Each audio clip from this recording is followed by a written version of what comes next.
There we are, that's recording.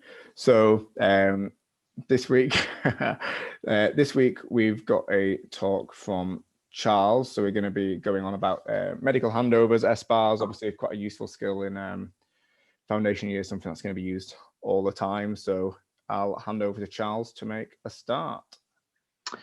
Yeah, thank you. I've been on Zoom all day because I've had teaching for F1s. But yeah, no, happy to give this talk on the medical handover, which learnt a lot about this year being an F1. So it really is one of the most important factors just in your job, and it will be throughout the career, for patient safety first and foremost. Effective handovers, you should try and make them as concise and meaty as possible. You don't want them to be too long, but you don't want them to omit detail, and it's a fine balance that with practice you can get better at over time. They always happen every day between the days and the night shifts, but it's not just when you're at the end of your shift, it's also when you want something to happen for you by someone else, be that a doctor or an allied health professional. So you end up doing it a lot, even when it's someone on your team as well, and you want them to have a review because maybe they're more senior than you if they have experience. So it's you do it so often that it's something that you really need to get good at. And there are known ways to hand over well, which is the good news. As I've said, practice, practice, practice.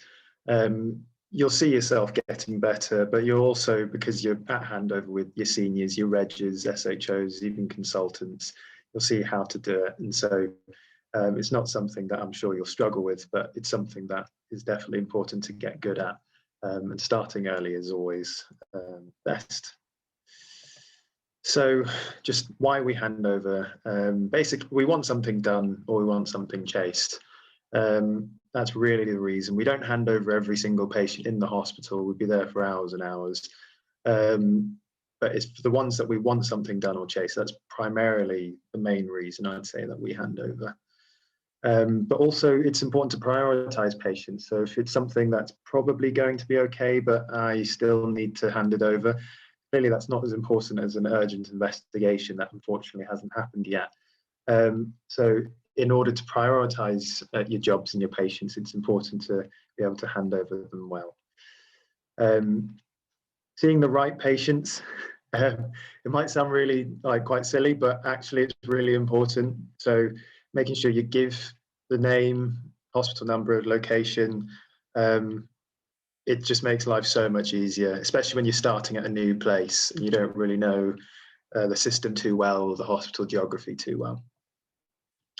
If you want a senior to see a patient, commonly you'll have to sell that task to them, particularly if it's a very, very busy specialty. And it's okay to hand over just to get advice as well.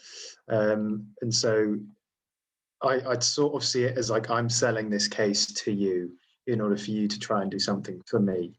And without an effective handover, they'll more often than not just say, you need to do this, this, and this before I see this patient. Go and do that and call me back. And so specialists will only really feel the need to see a patient if they believe their input will benefit the patient. If there's no cardiac history, for example, or there's no cardiac problems, and why see a cardiologist? And so you need to sell that properly. And this includes nurses as well. So nurses or physios, pharmacists, everyone's busy. And so if you, for example, would like a nurse to dress a wound or put a catheter in for you or something like that, it's important to be able to hand that over so that they can prioritize as well, and see that your job is considered to be a job of significance that you'd like them to do. So it's important to know the difference between the day team and the night team, because knowing what you would realistically hand over to the two teams is hard to do if you don't know what they're like or what they're for.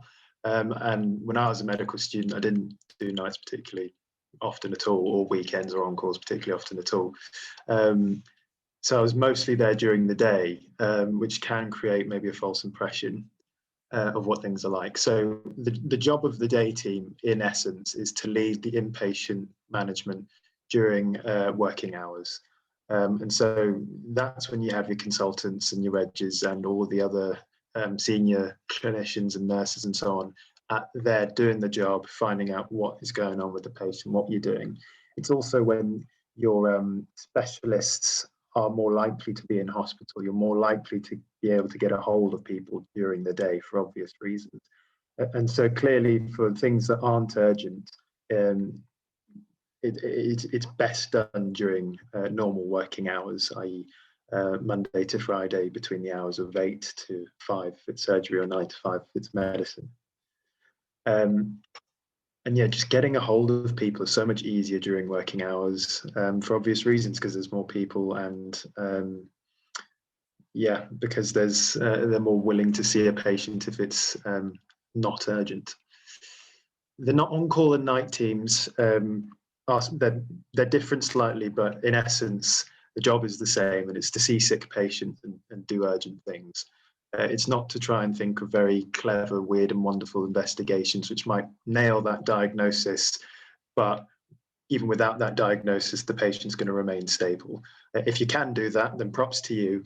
But really, it's to ensure that the patient is surviving and doing well, so that they can then see the on-call, so that they can then see the day team. Particularly as F1s, because no one is expecting an F1 to do particularly niche or particularly difficult things overnight. Essentially, the job of the F1 is to screen for and initiate management for urgent things, and escalate as appropriate if it's a management issue, and if it's an investigation issue, and then it is to chase the investigation and manage it appropriately. So unless a patient requires something urgently out of hours, chances are it's a day team job. Chances are. So just out of interest, for the medical students, do we have I work at Wythenshawe, so this is, with the Wythenshawe context, is clearly different between hospitals, but how many people do we think are on an on-call team?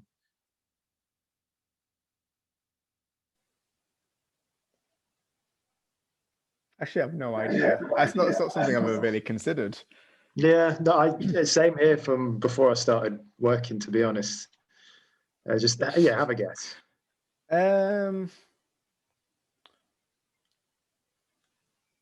Like, I don't know, 4 or 5. Fair enough. 4 or 5. And to be fair, in some hospitals, it might well be 4 or 5, depending on the size of the hospital. Night team. Is this across sort of like medicine, surgery, like everything, or is that just? So mostly focused on medicine, because it's like the medical handover. Yeah. But yeah, like if you want to sort of think about surgery too and everything. On night team, I don't know. Is it just going to be maybe just a few people, sort of? Yeah, it's long and the short of it, it's not many people. Yeah. And so Wythenshawe is quite a big hospital, with a few specialist things. Therefore, we've got 12 people on the on-call team, and that's the weekday on-call. Weekends ever so slightly different, but it's not many more people. And so for medicine, there are medical admissions people working, and there are medical ward cover people working. So there's a wards med reg, an admissions med reg, a respiratory registrar, and a respiratory SHO, because it's a tertiary centre. A cardio reg, it's a PCI centre. And we call an A-side SHO, it's just a bit of the hospital that is called A-side, as well as an F-side, F1. There are 3 admissions SHOs as well, and an admission F1, and then there's something we call a support SHO, which is kind of someone who helps out wherever necessary. So if there's loads of people to clerk in on admissions, then we get the support SHO to do that. Or if the poor F1 is struggling with a mountain of jobs, then they can take a few of our jobs away from us. So Charles, sorry Hello? to interrupt, but would you like me to tell you what it's like at Stepping Hill, just as a comparison? Because obviously people might be working at a DGH. So comparatively to Wythenshawe, on call for medicine, there is, on a weekday, there is 2 SHOs, 1 F1, and the med reg. So there's 4 of you. So it's quite a big difference, obviously, to Wythenshawe. Yeah. I think you're going to talk about the night and stuff, so I'll just give what the difference, just so that they know, obviously, the differences between a DGH and a tertiary centre. And just out of interest, do you know roughly how many beds Stepping Hill's got? Oh, I think I'd have to Google it. No, fair enough. Fair enough. Completely fair enough. I'm not sure, but a lot less probably. Yeah, no, that's no, fine. They also have a lot of twilight shifts. So there's a twilight F1 who does 5 till 2, and there's a twilight reg who does 5 till 2. So you've got more of a twilight cover as well. And then the night team is the same. It's another reg and 2 SHOs and an F1. Yeah, and a lot of other places do twilights. I think we stopped our twilights when my year started. So the F2s are talking about twilights, but we stopped them. But other places have those. And so the night team has 10, and so there's 1 med reg, 1 resp reg, who is non-resident, there to answer questions and do urgent things, but is at home unless that is required. Respiratory SHO, cardio reg again, 2 wards SHOs, 1 for A side, 1 for F side, an admissions SHO, a wards F1, an admissions F1, and then I've included the night nurse practitioners because they're absolute bosses and they can do so many things, and they're the ones that give us our jobs as well. So we have a system where they sort of screen the jobs and give them out. The asterisks are the ones that they'll only see their specialty, which is completely fair enough. Of course, you can't really call the cardiology reg to go and see a gastro patient unless it's a cardiology problem. Sounds obvious, but obviously limits the number of people that are covering a particular specialty or ward.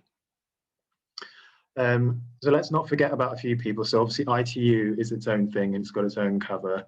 And then there's the critical care outreach at CCOT nurses, who can also come and help you and review a patient if they're needed for intensive care potentially. So there, again, you can potentially access reg level support for a potential ITU candidate. And so let's not forget about that. And the surgical team, of course, as well, which I think Ryan mentioned. Again, just don't forget about them. And then specialists at other hospitals, so Salford for neurosurgery, for example. So they are the cover for that particular specialty. They just happen to work out of another hospital. So yeah, Wythenshawe has something like 950 to ish beds, which is why our team is that big, and it's a big hospital. But smaller hospitals will have smaller teams, which brings its own sort of elements to it. I've just googled it. It's 770 at Stepping Hill. Yeah, so I mean, to be fair, that's still a pretty massive hospital, and the team's not very big. So just to get a flavour for that and to know what's a day team job, what's a night team job, and so on. So when to hand over? When you want something done at the end of your shift. So you're going home, it's 5 o'clock, and you're like, okay, I want this done, let's hand it over. But when you're worried a patient may deteriorate as well, so you might be on the ward, but maybe your seniors aren't, your consultant's not on the ward at that time, you're worried about them, you want someone to come and see them, or maybe it's a specialist thing, you've seen an ECG and it shows maybe some ECG changes you're worried about, you can call cardiology or something like that. But I also think it's really important to do all that you can before you try and call for someone else. Now, as an F1, that's going to have its limitations, of course.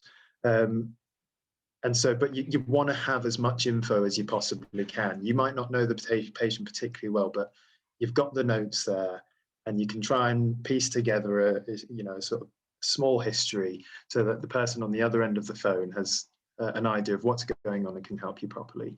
It's important to try not to leave late because it's really important for your own mental health and your own morale as well. So to be aware, patients, this is something I've commonly seen at handover.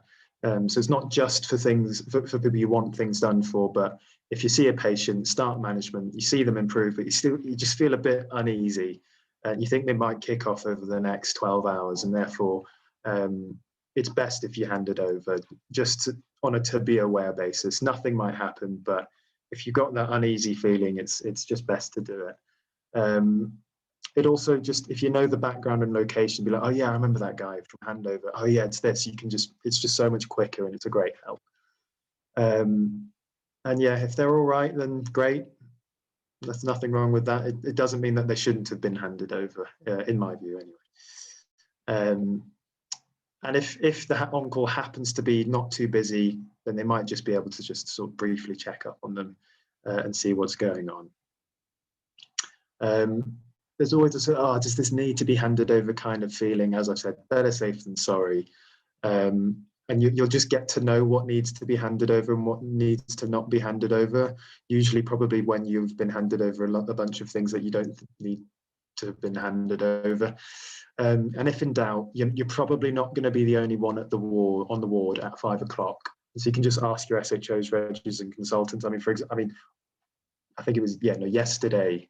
I said, does this shoulder X-ray need to be handed over? And my SHOs were like, probably not. It's I've had a brief look at it and it's fine. And they knew the history. I personally was unsure, but I just asked, and it was deemed unnecessary to hand over.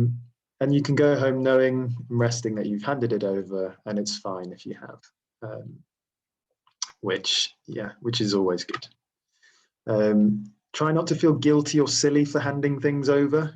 Like, it's a common thing that we hear, oh, I'm sorry, but it's just like, you don't have to be sorry. Like, it's quite a British thing to sort of apologize, and you don't need to apologize. But you shouldn't feel silly if you genuinely think it's necessary to hand over.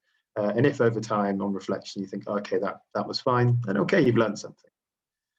And then, so they can prioritize the jobs. If it's not important, but still needs handing over, then it can be put down the list, and that's the end of it.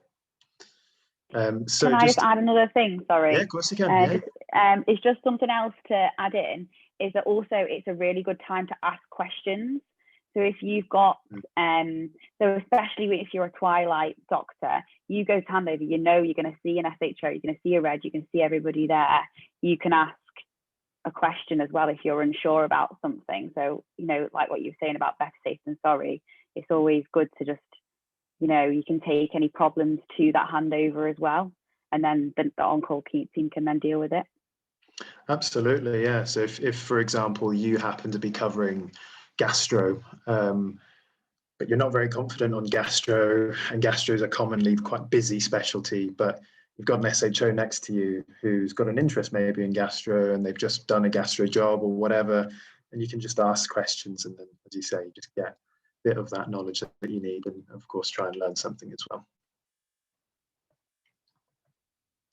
So just a quick word on TTOs, incomplete drug cards, and clerking. So these are common day jobs, really ideally should be done by the day team and not by an on-call team, because trying to do all of these when you're on call, just finding the time is very difficult. And TTOs for patients you don't know, you can miss quite important information like follow-up and what they need to do and when they need to stop medications. However, they may be necessary. So I'm thinking of incomplete drug cards, for example, if they've run out of space or whatever. I know Sepping Hill has online prescribing, but we don't yet. And if they, for example, they have ticagrelor prescribed and they've just had for a STEMI or an NSTEMI and they need that ticagrelor to maintain their stent, not having it just because they've run out of space isn't really necessary. So you do need to do it. And commonly it won't be a doctor-to-doctor handover, but a nurse will notice, for example, that this is incomplete or the patient's not part, the PT is not quite finished off. But yeah, try not to hand these over, essentially. What I found actually is that elective procedure patients commonly come in out of hours and need clerking. So if someone's having a TAVI on a Monday, they might come in at 7 p.m. on a Sunday, and then it's an on-call person that's doing the clerking. I once had a urology patient come in at something like 11 o'clock at night and needed clerking. And so it can just happen. But if it comes in during your time, try and do it, because it's best that the day team does that sort of thing. spoken about that, and we've spoken about that. So to handover in summary, patients that need review or intervention, important pending investigations, and patients you think a team needs to be aware of, and then try to avoid things that won't affect urgent management. Sometimes you want bloods, for example, just so you can review them with the consultant the next day. You really aren't expecting anything to go off. And therefore, if you're confident with that, then that's not something you need to hand over. Things that aren't urgent for TTOs, rarely ever urgent out of hours, rarely ever urgent. Non-urgent medication rewrites, and then clerking that really should have been done. So into how to hand over, and you can see down there, I've got the S bar there. So situation, background, assessment, and recommendations. As the F1, you're not expected to provide specialist knowledge, but you have been to medical school. And so you can at least do an A to E assessment, and you can at least look through the notes and try and find some sort of past medical history or some important findings or important bloods and so on. Try and hand over patients you know and have seen yourself. This normally happens, but for example, say you're the one on the phone handing over and you've not really been seeing the patient in bed 4, but you know they need handing over. Just make sure you know what needs to be handed over in the basic background, otherwise you look a little bit silly when they try and ask you questions about that handover. So yeah, if you're not able to really know much about the patient, then yeah, read the notes or just hand the phone over to someone else. Sounds simple. And yeah.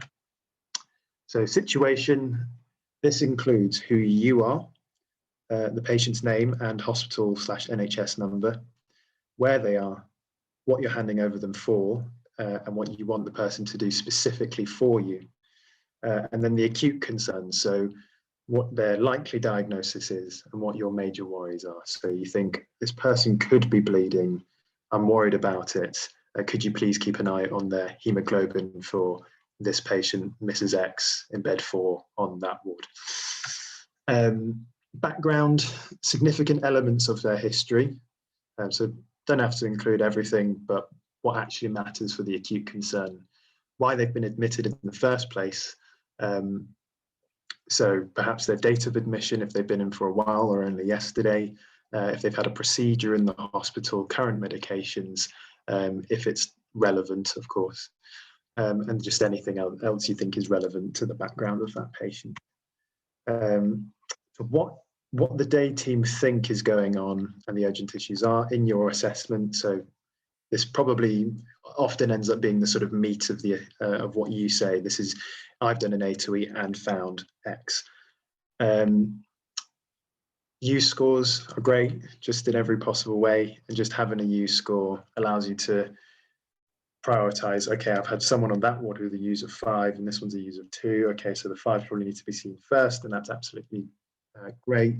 I remember doing a handover off ski for Manchester quite recently, and not everyone kind of understood what was going on, but the ones that were able to know which one was scoring higher were able to therefore prioritize their patients and pass the station, even if they didn't really know what was going on in terms of diagnosis or management for those patients. So I'd always at least try and ask for a U score if it's not given automatically.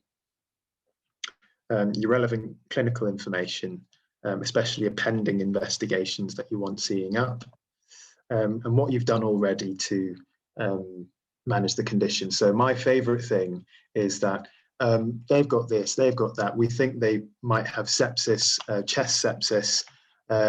We've ordered an X-ray, but we've started them on antibiotics already. I'm like, okay, so you've started antibiotics and you've started them today. So that is the management. However, I need to chase that chest X-ray, don't I, to confirm the diagnosis of chest sepsis potentially. Or maybe it's another source. Maybe then I need to start another type of antibiotics, for example. So another thing really important, is the patient for full escalation? Are they for CPR, surgical intervention, ITU admission, things like that. So if you think a patient might be heading towards ITU or surgery or maybe an endoscopic procedure, are they fit for that? Because if they're not, that affects the management significantly.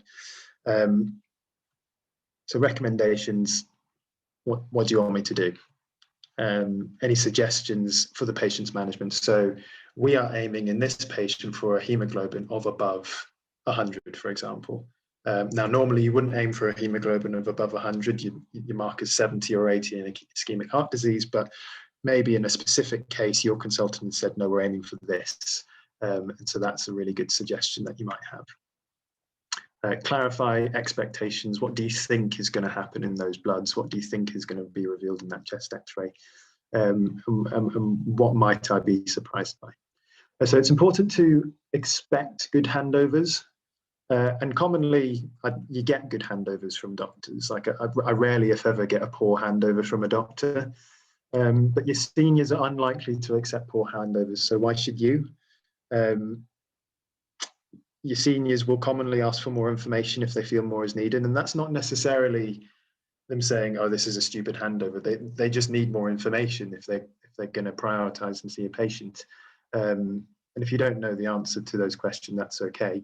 Perhaps it's not been investigated yet and it needs to be done during the handover or during the on-call because it's something maybe you've not thought about.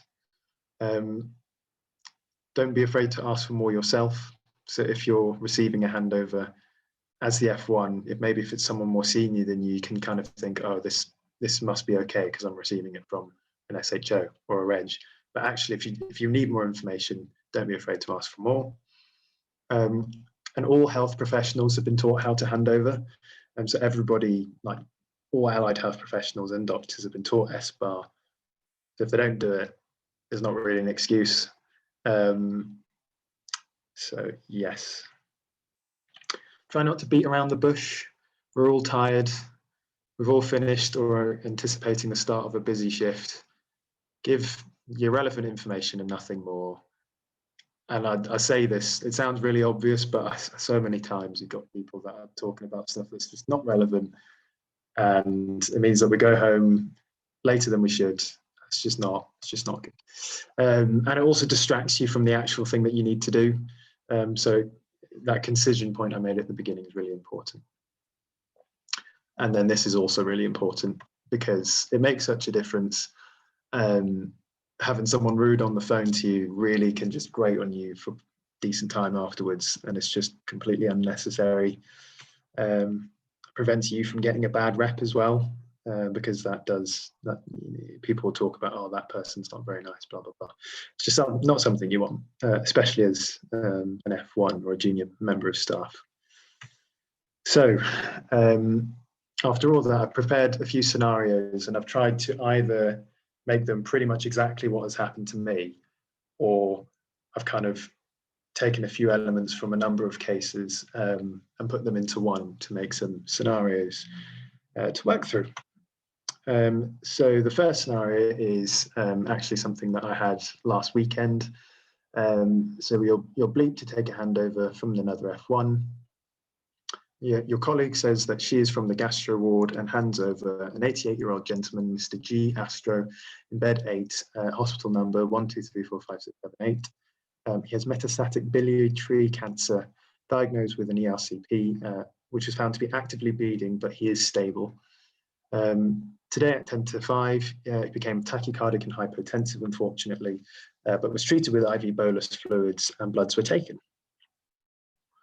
He was stabilized with the initial resusc fluids and he's now using a 1 because of his heart rate, a little bit tachycardic at 109, and he's on room air. Currently not in pain. And so the request, please can you chase the bloods that we've taken from him now? The other F1 is very kind and suggests that the patient's cause of that hypotension and tachycardia is a bleed because he has an actively bleeding tumour. So his HB is really the thing that we want to keep an eye on. But of course, maybe if he's bleeding, he might have an AKI and all this sort of things going on. A DNAR is in place and the patient was deemed not to be for endoscopy. This has been agreed by everybody, so there's no sort of controversy going on. So given the bleeding, the consultant has recommended the transfusion if HB is below, that should be a below sign, not an above sign. So yeah, so if the patient is has an HB of below 100, then it should be for transfusion. And if you need a transfusion, please keep an eye on the FBC again, and then repeat transfusion if it's still not above 100. So that's the end of the scenario. And that's just a very good handover.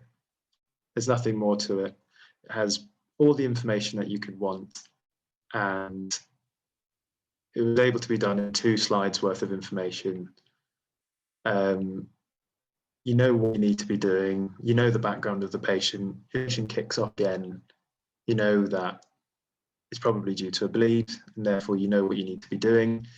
Of course, it doesn't rule out other things, so it shouldn't prevent you from just assuming it's a bleed and nothing else. However, it gives you a more likely diagnosis than other things. And so this is a patient I did have. I didn't receive this handover. It's just a patient I had to review and assess. And I was on call, and I'm not on gastro, so I didn't know the history entirely off the top of my head. However, if I'd had that sort of a handover, I would have been able to sort of come to the conclusion that the patient had been bleeding, and then arrange everything much more quickly than I was able to do. Thankfully, the patient was all right in the end. So it's scenario 2, it's 5 o'clock and you're the one on call. Been a busy day, you've not really had much time for a break. You're bleeped and you're handed over a CT head to chase. You're told the patient's identity and the location. Person at the end of the phone is speaking quickly. You're just about catching everything that they say. You accept the request and are handed over 3 other patients in quick succession from the same person. Whilst during the call, the bleep also goes off 2 other times, and the SHO in your ward is just handing over some little things from the ward that she's been taking care of. So you finish the call that you're on, you write down what your SHO wanted you to do, and then you're bleeped again. So what are the issues here? I wonder if anyone's been in this scenario. I'm not sure it's been quite that bad for me, but it's felt like it certainly at the time. Definitely the being bleeped during when you're taking a handover is very annoying. There's Yeah. nothing you can do to stop it though, is there? It's just one of those things, but kind of concentrate on too many things at once there. So Yeah, there's as you say, there's nothing you can do. It's just whatever the bleeps that you get at the time. Between 5 and 5:30, I always just be like, set some time aside to just write down all of the jobs. And sometimes you bleep twice by the same person, in which case it's kind of only 1 bleep instead of 2, which is always all right. Yeah, any others that we can sort of see?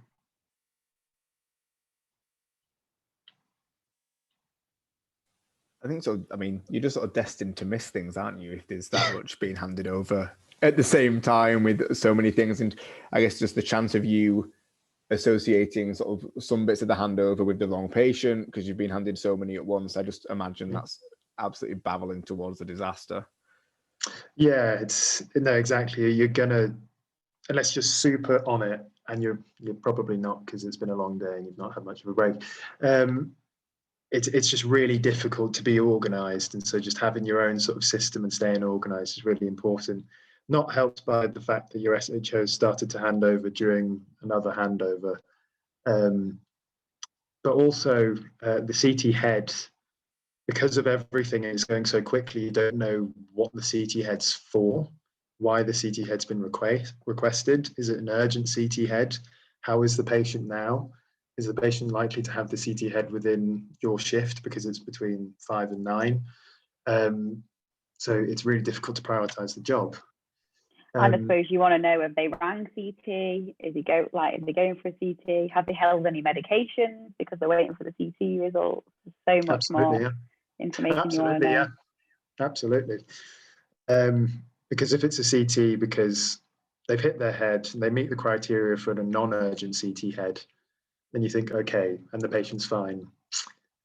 Well, actually, this probably isn't going to happen within my shift if you've only just ordered it, and it's not an urgent CT head. But nevertheless, I can chase it and hand it over if necessary. Whereas if they've got focal neurology and they've had bleeds in the past and all of this and that, then it suddenly becomes very different. So you're unsure how to prioritize this job, and you're unsure when in the shift to chase it. You saw the patients who had important results pending, and it's 8 o'clock, and you look through your jobs list and you see the CT head and you log on, and then no, they've had a large stroke. Typical. And so the area of infarction is large, and there's surrounding edema, and that urgent neurosurgical advice is recommended. And unfortunately, the scan was reported a few hours ago, so it was an urgent CT head. It's very difficult to know because the handover is really poor, and the sort of other factors, being generally busy and so on and so forth. And so, yeah, like, this would be incredibly bad luck, in addition to not having the best of handovers. However, it can happen. And I was set to chase a bunch of CT heads, not out of hours. This was during my interim job, so it was during the day. And all of them were normal except for this one. And so if I wasn't able to sort of know that this was a likely one to be more urgent, and it was likely to come back showing something significant, then I might have done it at a later time, which would have delayed the neurosurgical advice, which then, because neurosurgery is in Salford, would have delayed transfer of the patient and discussion of the patient, because getting through to another hospital just is difficult. So yeah, these things can happen. It's important to be aware of them. So the last scenario, this is another one which happened to me. So you're on call on the weekend and you're covering cardiology, which is not your base ward. You really don't know many of the patients very well because it's not your base ward, and it's the Saturday, so you haven't really seen many of the patients. A nurse says that she needs you to review a patient who is generally unwell, quote unquote. You ask for more information, and the nurse only says that the patient's not himself today. Can we see any issues?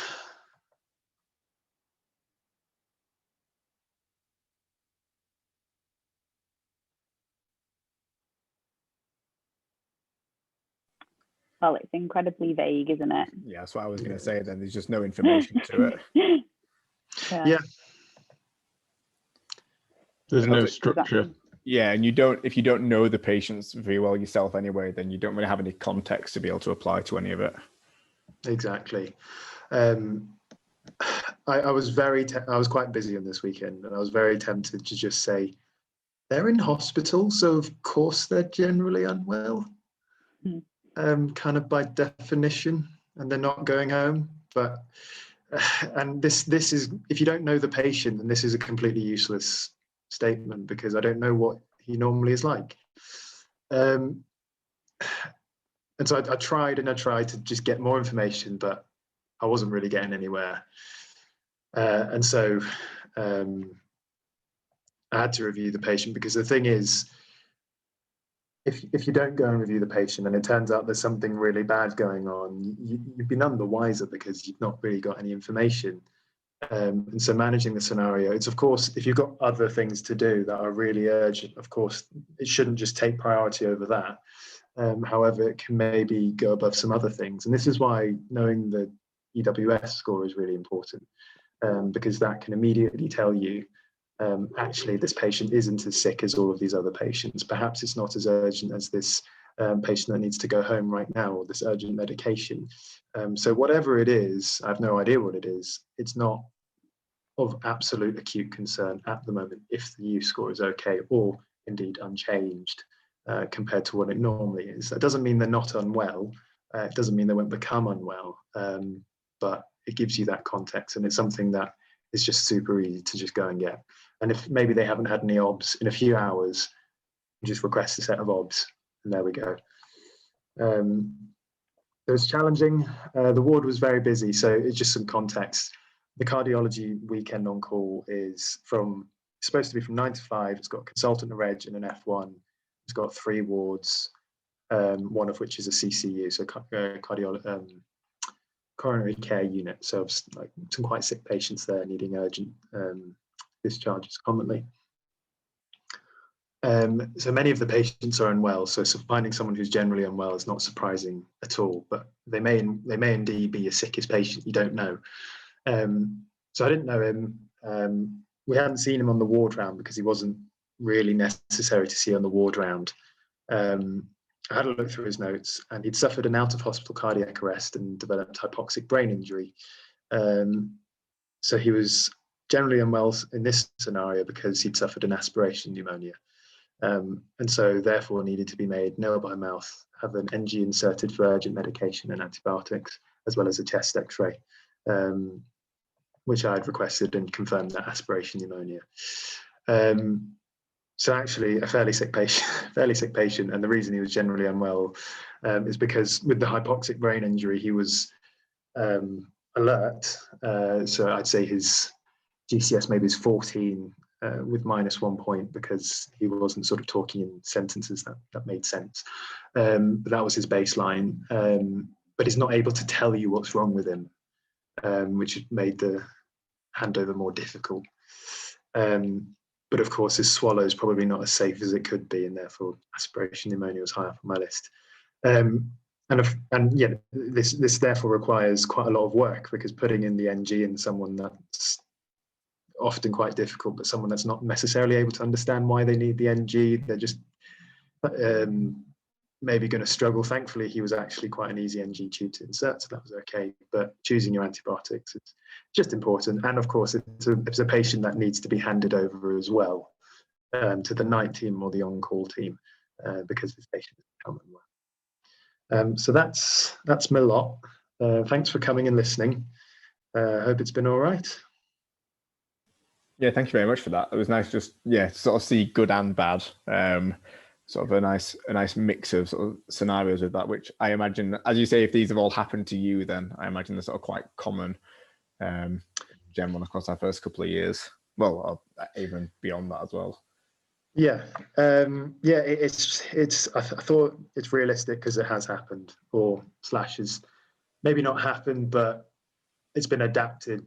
Yeah, from a slightly different scenario, and it's.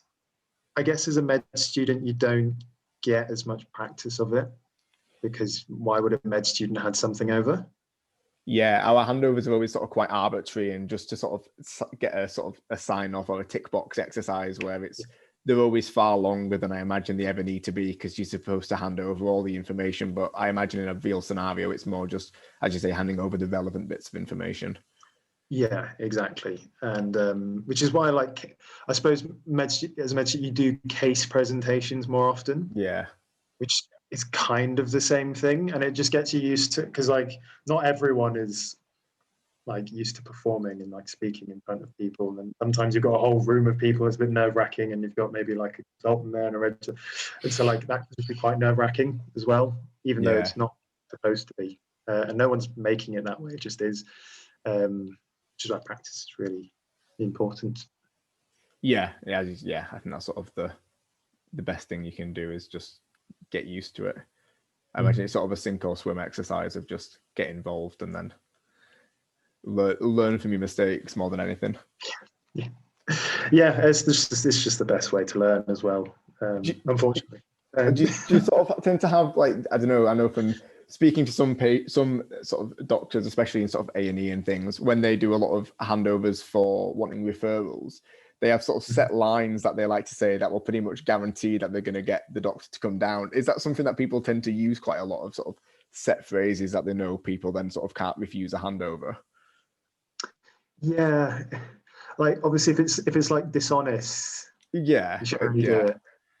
But if it's relevant, then yeah. So I mean, for another example, we had a patient who had developed some. I didn't see the patient; it was done on a day where I wasn't in hospital. But they developed some visual symptoms, one of which was diplopia. And so, if you sudden onset new diplopia is potential ophthalmological emergency. Yeah. So the SHO had him over that if the crux of the matter was focused on the new onset diplopia, that they would be seen. Yeah. Other than, and so knowing what's an important sign and what's not that important sign, isn't like your structure.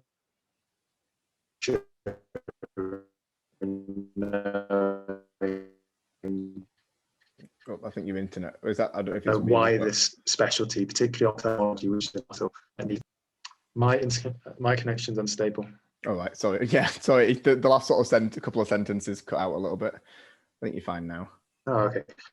Long and the short of it is, like, if you can genuinely say, I think this patient might have this important sign, then clearly that should be sort of front and center. Another example is, it sounds really bad, but I just found a patient on the floor when I was on nights, and I was like, is that what? Went over to him, and I saw that he had produced quite a lot of melena, and then he started vomiting loads and loads and I was like, oh my god. So like the initial fluids and stuff he needed to say was he's had massive hematemesis, and Reg was like, I'm coming.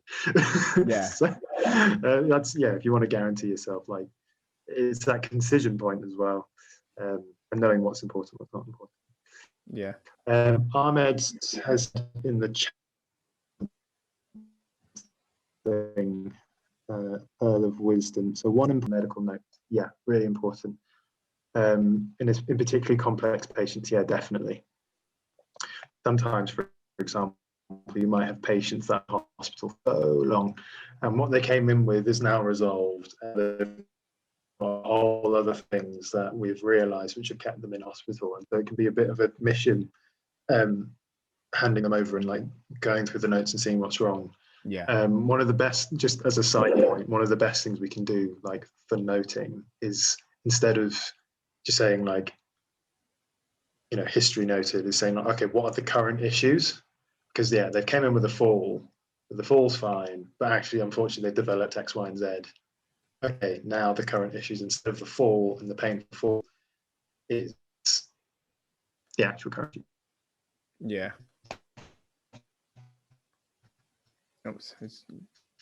There you your internet sort of become, well, at least your internet's become unstable after the because then you don't stuff. need to go through 4 weeks.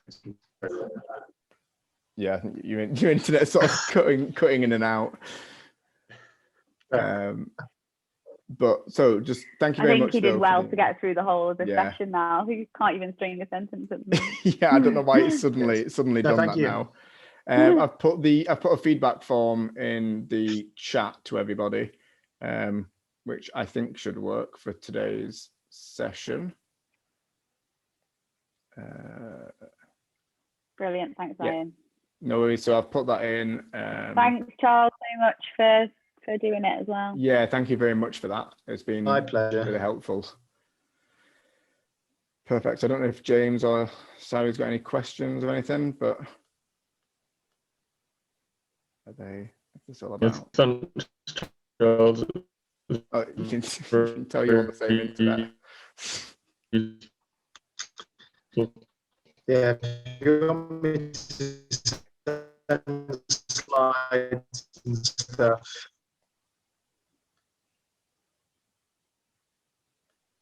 Is that? Everyone's internet's going now. Yeah, I mean, they're in the same house. I'm going to go because I've got this other talk as well. So yeah, perfect. Thank you very much for coming. Thanks, everyone. And see you soon. Bye.